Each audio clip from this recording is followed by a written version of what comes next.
what do you think the appeal is of Mkhonto Wesizwe? Right. No, those are. Thank you again, Mike, for asking. Those are two very important questions which cannot be separated, as you've correctly noted. They're interlinked. Number one, ideologically, how do we characterize the MK party? That is actually a very, very difficult question, and what worries me is many analysts have not grappled with it.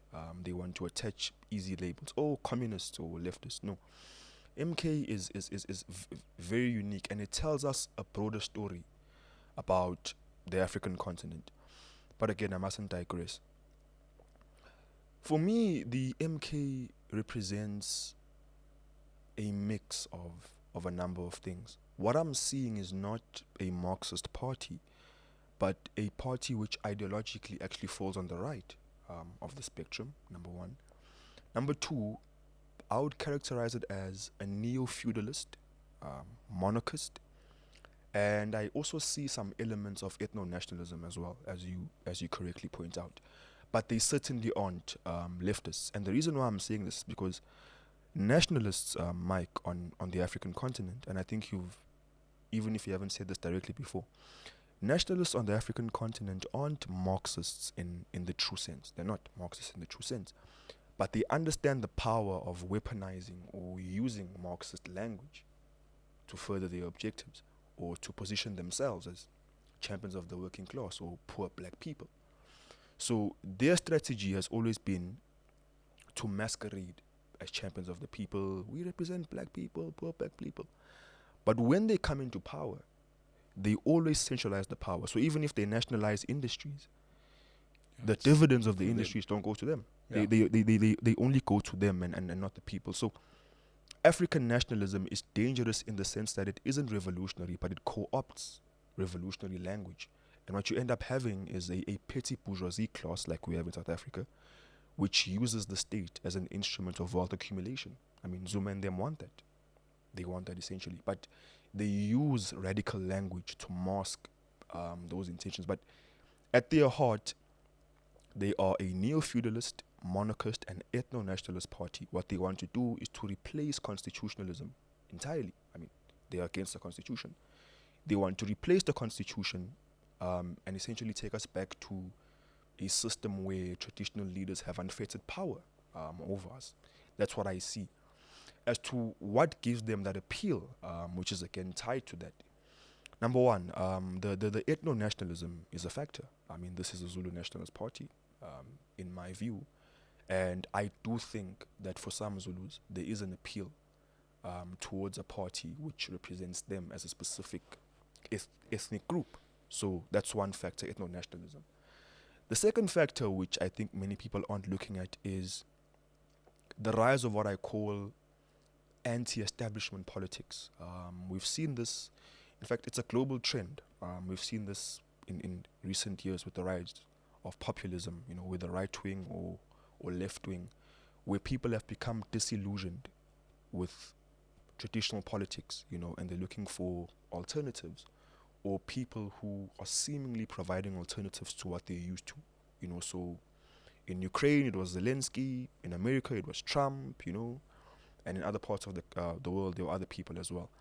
So here in South Africa, what I find ironic is that even though Zuma isn't an outsider, traditionally, but what he has done is to manage to position himself as an outsider, to say, oh, they hate me, or the establishment hates me, it targets me, it takes me to court, it does this to me, it does that to me, so I'm a victim, and people gravitate towards that because they get the sense that the establishment or the so-called establishment is coming after you because you are charting a new path which tampers with its interests. So even if you look at Zuma and how he postures himself, he likes posturing as a victim every time, I'm under attack. The courts want me. They want this, they want that. That appeals to people who feel aggrieved with a system that they think doesn't respond to their needs. And when they see that system attacking someone, it also appeals to them. Like, oh, we aren't the only people who are suffering because of the system. Zuma as well, who we love, is suffering. So at the center of it as well is also a gravitation towards what appears to be anti-establishment politics.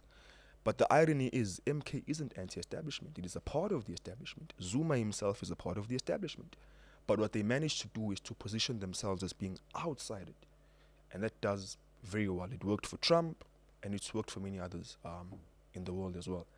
The last point I would make in terms of appeal is, of course, Zuma the man. You know, I think his persona, even though I don't like him, you know, because I think he's slimy. I think he's a fox. But he's got charisma. You know, people like that. He can make crowds dance. You know, sing, and I think that also works to his advantage as well. People love his personality, as opposed to someone like Thabo Mbeki, who was perceived as more distant, you know, cold, out of touch, or aloof. He appears to be a people's person. You know, people like him, and that works to his advantage more often than not. In fact, the reason why they did so well is partly because of that. I mean, his image was there, and people just vote for that. So I think ideologically, monarchist, neo-feudalist, and ethno-nationalism, in terms of the appeal, it's anti-establishment, it's Zuma himself, and the last point, which I should not forget, is Zulu nationalism, yeah, which ties to ethno-nationalism as well. Does it have legs? MK. In terms of it being sustainable in the long term, certainly not. So in fact, there are already worrying signs of decay from within. So perhaps before I get to that, Mike, I might try to provide context.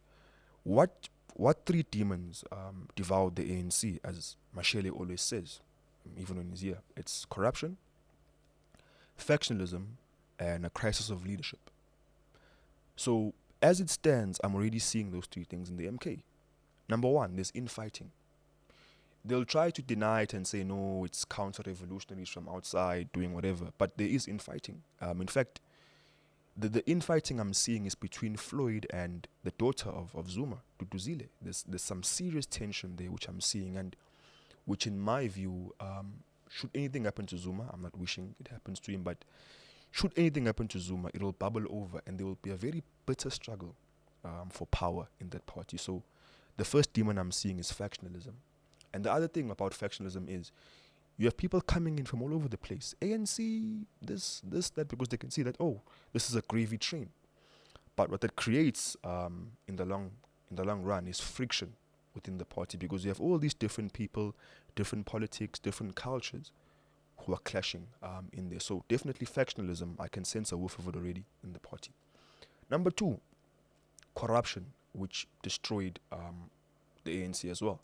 I mean, the MK party is a haven for all manner of dodgy characters. I mean, almost everyone whose name has been associated with state capture or corruption, whether it's Brian Molefe, this, that, all those guys are in the MK party. Now, the question is, how did corruption destroy the ANC? Corruption tarnishes the image of a party. It undermines the confidence that people have in the organization. There was a time in this country when black people trusted the ANC. I mean, it's hard to believe today, but there was a time when they believed wholeheartedly in the ANC. But the ANC squandered that through corruption. Because when you steal money, you erode the public's confidence in you. So with the MK as well, by accepting all these dodgy characters, I mean, even now Floyd goes to Malawi to meet a fugitive in our country, Bushiri. So all those things tarnish the image of the party. And they tell people a very clear message that this is a party of thugs and they want to steal money. So that also harms the party's brand, very much so as well. The third point I want to make is about leadership, Mike. What Mashele always says, if you remove Zuma from the equation, if he dies or he becomes senile or whatever, if you remove Zuma from the equation, I have no doubt that there is no one there who is going to fill that position in the MK. No one. There will be a bitter power struggle internally for power, which I think is going to fracture the party or is going to make it move in different splinters.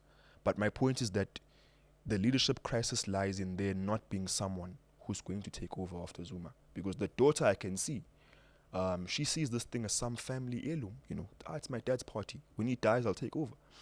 But Floyd has other ideas. And there are many other people who have other ideas in the party. And my point is that once Zuma is out the picture, what we are going to see is very, very interesting. And it will, in my view, ultimately lead to the party breaking up into many splinters. Ayanda, that was absolutely superb analysis of Mkhonto Wesizwe, and we're going to leave it out there. Thank you to Pace Car Rental. Please like and subscribe this State of the Nation channel. We'll see you again. Ayanda, thank you so much. Thank you very joining much us today. Mike.